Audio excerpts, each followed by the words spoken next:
Mi nombre es Evelyn Guamán y mi tema es el análisis de los componentes básicos de las imágenes pulmonares. Como sabemos, la radiografía de tórax es uno de los exámenes más solicitados en la práctica clínica habitual y es aconsejable seguir una sistemática de lectura para evitar errores en la interpretación, principalmente errores por omisión. En esta sistemática vamos a seguir tres pasos para leer la radiografía de tórax. El primer paso, la identificación; el segundo, la calidad, que son los criterios técnicos; y el tercero, el sistema de lectura. El primer paso, la identificación, que son las 5 preguntas que empiezan por la W en inglés. Primero, ¿quién? En la esquina superior izquierda de la radiografía o imagen digital vamos a buscar los datos de filiación del paciente. La importancia es evitar confundir estudios de distintos pacientes. El segundo, ¿qué? Vamos a identificar qué estudio estamos observando. Ejemplo, radiografía de tórax posterior anterior, anteroposterior, lateral u otra región anatómica. ¿Dónde y cuándo se tomaron las imágenes? Es importante porque podemos tener un paciente ambulatorio que se está realizando un chequeo de salud, o podemos tener un paciente que ingresa a través de la sala de emergencias por un politraumatismo, o un paciente en unidades de cuidados intensivos. ¿Y por qué? La última pregunta nos habla del motivo por el que se está pidiendo este estudio. ¿Qué queremos ver, qué estamos buscando y qué vamos a evaluar? El segundo, la calidad, es definir si tenemos una radiografía de calidad que nos demuestra adecuadamente todas las estructuras que vamos a evaluar. La mnemotecnia RIP, rotación, inspiración y penetración, también llamado exposición. La rotación nos permite saber si el paciente estaba correctamente centrado al momento de tomar la radiografía. Y aquí vamos a poder observar los extremos proximales de ambas clavículas que sean equidistantes, es decir, de igual distancia, a la línea media que es representada por las apófisis espinosas de las vértebras dorsales. En este esquema vamos a poder ver las apófisis espinosas, la derecha y la izquierda del paciente. En cambio, en la rotación derecha, las apófisis espinosas van a estar más cerca de la clavícula izquierda. Como se observa aquí, derecha e izquierda. En la rotación izquierda es al revés, las apófisis espinosas van a estar más cerca de la clavícula derecha, como se observa en la imagen. El segundo criterio, que es la inspiración, la forma de evaluar si es adecuada es si se ha tomado en el momento de máxima inspiración en el paciente. Y esto se lo realiza contando los arcos costales. Podemos contar los arcos costales anteriores, que son 6, o los arcos posteriores, que son 10. No todos los pacientes inspiran tanto como para ver los 10 arcos costales. Basta con ver de 8, que es el límite, hasta 9. Aquí podemos observar una imagen con una mala inspiración. Vemos 4 anteriores y 7 posteriores. Y la mala inspiración puede simular una patología. Y el último criterio, la penetración o exposición, quiere decir qué tan expuesta están los rayos X la placa. Para que sepamos si es que está bien o mal penetrada, primero tenemos que visualizar la columna dorsal. Si la columna dorsal se puede ver, estamos hablando de que está bien penetrada.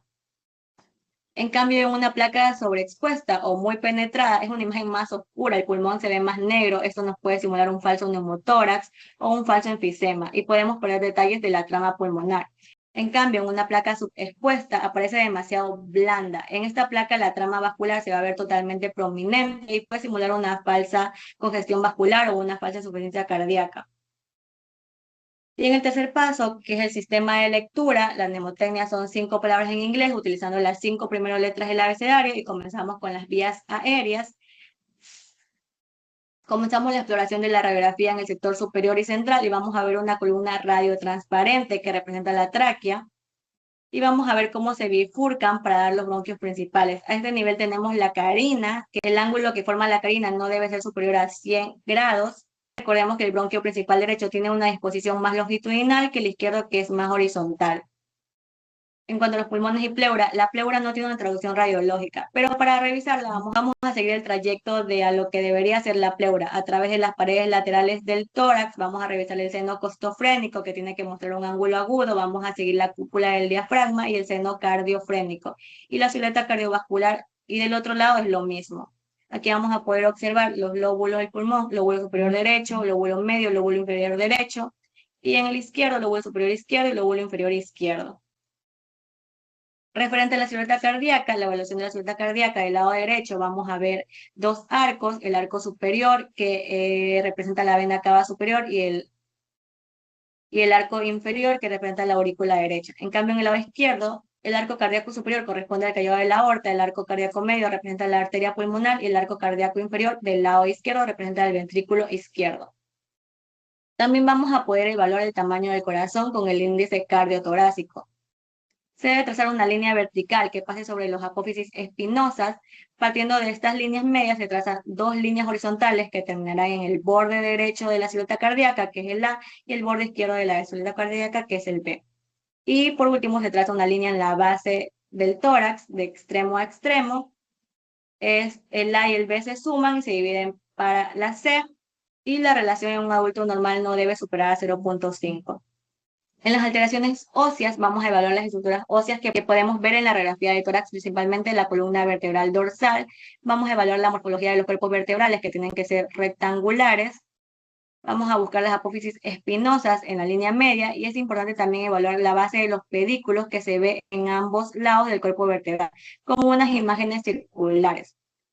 También vamos a evaluar los arcos anterior y arco posterior. También podemos observar las clavículas, en amarillo los extremos proximales de las clavículas. Y vamos a buscar fundamentalmente lesiones que nos indican fracturas o lisis óseas. En otros hallazgos, finalmente aquí vamos a evaluar, por ejemplo, en pacientes de sexo femenino, las sombras mamarias, que son las que se observan aquí. La ausencia de una sombra mamaria nos tiene que hacer pensar en una mastectomía. También podemos evaluar dentro de las partes blandas las cúpulas diafragmáticas a la derecha y a la izquierda.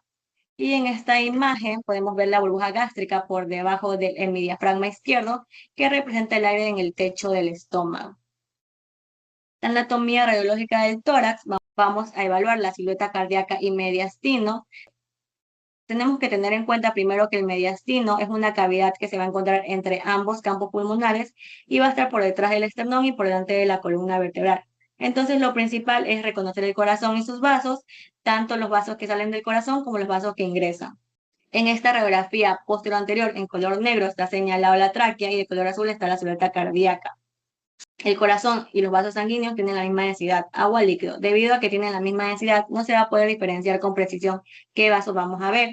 Pero vamos a empezar por el borde superior. Vamos a tener el tronco brachiocefálico, tenemos la vena cava superior, la aorta ascendente, la aurícula derecha, y por la parte inferior vamos a tener la vena cava inferior.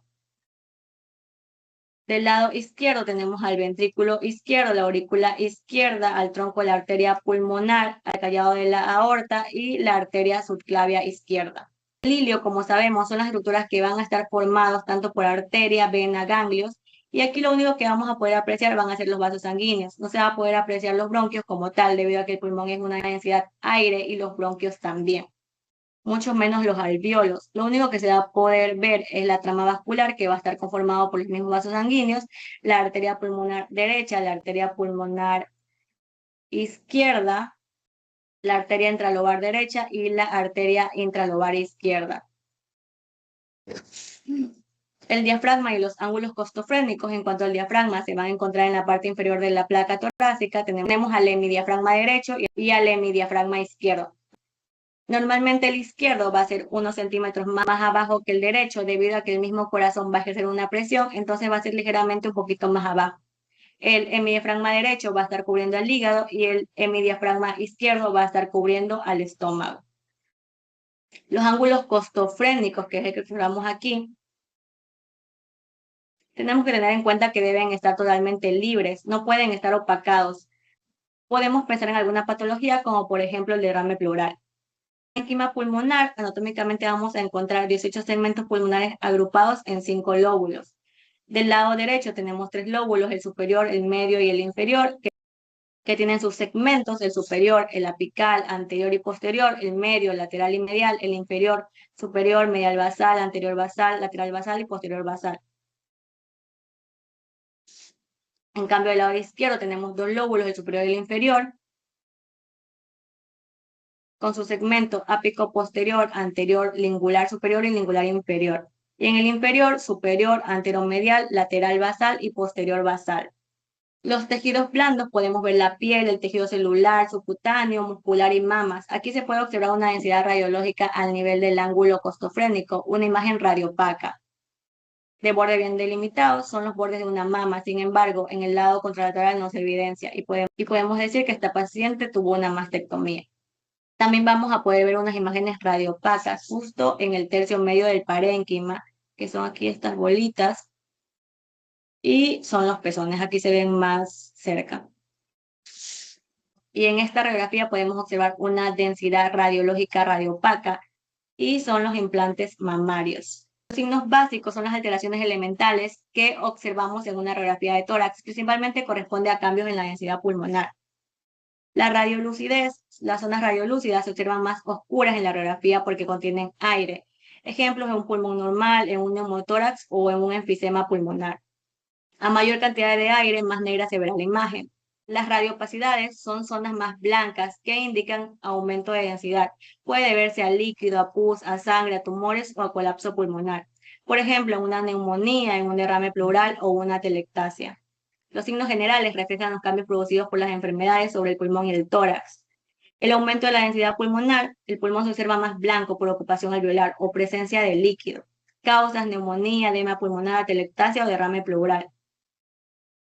La disminución de la densidad pulmonar, el pulmón se observa más oscuro debido al aumento de aire. Las causas: un enfisema, un neumotórax o asma. La pérdida de volumen pulmonar indica colapso o retracción pulmonar, generalmente por atelectasias. Signos asociados: desviación mediastínica, elevación del diafragma, retracción iliar. La hiperinsuflación pulmonar, existe exceso de aire atrapado dentro de los pulmones. Características: pulmones más grandes, diafragmas aplanados y aumento de espacios intercostales, por ejemplo en EPOC y asma. Signos de localización espacial son signos radiológicos que permiten determinar la localización anatómica de una lesión torácica. Ayudan a saber si la lesión se encuentra en el parénquima pulmonar, en la pleura, el mediastino o fuera del pulmón. Aquí entran el signo de la silueta y el signo de la lesión extrapulmonar o extrapleural. El signo de la silueta no es más que la relación que hay con las densidades. Vamos a poner un ejemplo a nivel del corazón. El corazón tiene una densidad líquida o densidad agua y se va a diferenciar del pulmón porque es una densidad aire. Por eso se va a formar la silueta cardíaca. Este es un signo de silueta negativo porque podemos ver el contorno cardíaco y se puede identificar muy bien. En cambio aquí, en el signo de silueta, es cuando hay una densidad igual. Por ejemplo, aquí se perdió el contorno a nivel del lado derecho. Si es que se pierde ese contorno, quiere decir que hay un signo de silueta positivo. Probablemente todo lo que vemos acá puede tener una densidad líquida y se pierde el contorno del corazón.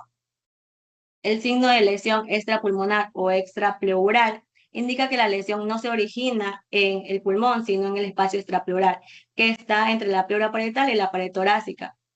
En este dibujo observamos el espacio extrapleural ubicado entre la pleura parietal y la caja torácica. La lesión extrapleural crece desde la pared torácica hacia el pulmón, por eso comprime y desplaza el parénquima pulmonar. En cambio, en la figura 1, en esta radiografía vemos una masa con contorno convexo y bien definido hacia el pulmón. La lesión forma ángulos obtusos con la pared torácica, lo cual sugiere origen extrapleural y no pulmonar. En la figura 2, en esta imagen lateral, también se observa que la masa tiene una base amplia contra la pared torácica y desplaza el pulmón. Y en la figura 2B, aquí nuevamente vemos los ángulos obtusos y el efecto de compresión sobre el pulmón, características típicas de la lesión extrapleural. La importancia clínica: este signo ayuda a diferenciar lesiones extrapleurales de lesiones pulmonares. Y los signos generales de diferencia patológica, como el signo de broncograma aéreo y las líneas de Kerley A, B y C. El signo de broncograma aéreo: normalmente los bronquios no se ven, no se observan porque los bronquios en su interior tienen aire y el pulmón tiene una densidad aire. Aire con aire no se va a poder percibir. Pero cuando el pulmón no tiene aire en su pulmón, por ejemplo, puede tener líquido, cuando pasa esto se van a poder ver los bronquios. Por ejemplo, aquí se aprecia una consolidación, ya que el pulmón no se ve negro porque ya no hay aire. Incluso no solo puede tener líquido, puede ser sangre, exudado en el caso de las neumonías, y en estos casos vamos a ver el signo de broncograma aéreo. Va a ser positivo porque se va a visualizar el aire en los bronquios. Por último, las líneas de Kerley son líneas radiológicas producidas por el engrosamiento de los septos interlobulares y del intersticio pulmonar. Se observan principalmente en edema intersticial pulmonar, especialmente en insuficiencia cardíaca.